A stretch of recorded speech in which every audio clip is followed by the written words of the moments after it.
Bonsoir à tous, bienvenue, nous sommes le mercredi 25 janvier. Comme chaque semaine, le pape a poursuivi ce matin son cycle de catéchèse lors de l'audience générale. Toujours sur le thème de l'espérance, le Saint-Père s'est arrêté dans sa réflexion sur l'une des femmes les plus emblématiques de l'Ancien Testament. C'est Judith, c'est elle qui a ramené vers Dieu la confiance de son peuple. Il s'agit là d'un exemple de courage et d'espérance, a souligné le pape. On écoute un résumé de sa catéchèse. Frères et sœurs, parmi les visages de femmes que nous présente l'Ancien Testament, ressort celui d'une grande héroïne, Judith. Alors que son peuple, assiégé par l'armée de Nabuchodonosor, connaît une situation désespérée et que plus personne n'est vraiment capable d'espérer, Judith lui demande de revenir à la confiance en Dieu, qui agira certainement. Car le Seigneur est le Dieu du salut, quelle que soit la forme que celui-ci prenne. Ainsi, à l'exemple de Judith, laissons l'espérance vaincre nos peurs. Ce n'est pas à nous qu'il revient d'enseigner à Dieu ce qu'il doit faire.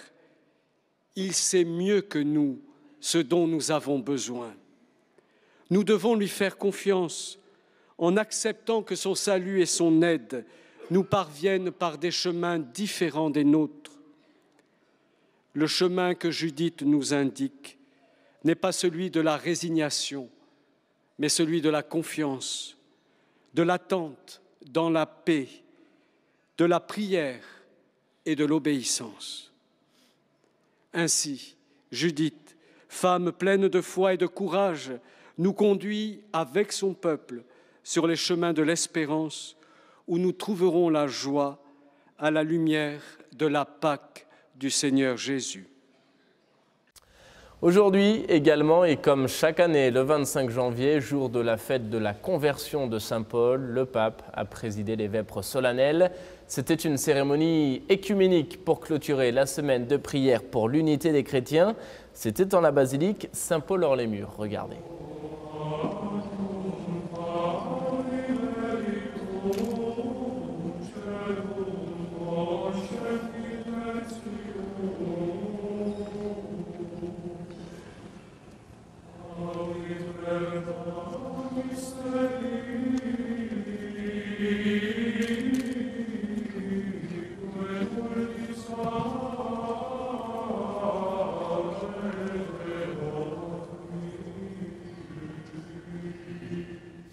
Et dans l'actualité, toujours, la démission aujourd'hui du grand maître de l'Ordre de Malte, Fra Matthew Festing, accepte donc de se retirer. C'est le pape lui-même qui lui a demandé. Les relations entre le Saint-Siège et l'Ordre de Malte étaient devenues de plus en plus crispées ces dernières semaines. Le départ forcé du numéro 3 de l'Ordre de Malte avait provoqué des tensions en interne. Le pape avait donc nommé une commission pour enquêter sur cette affaire, une commission d'enquête jugée incompétente par le grand maître qui évoque le caractère souverain de l'Ordre de Malte. Le gouvernement de l'ordre est confié par intérim au grand commandeur Ludwig Hoffmann von Rümerstein.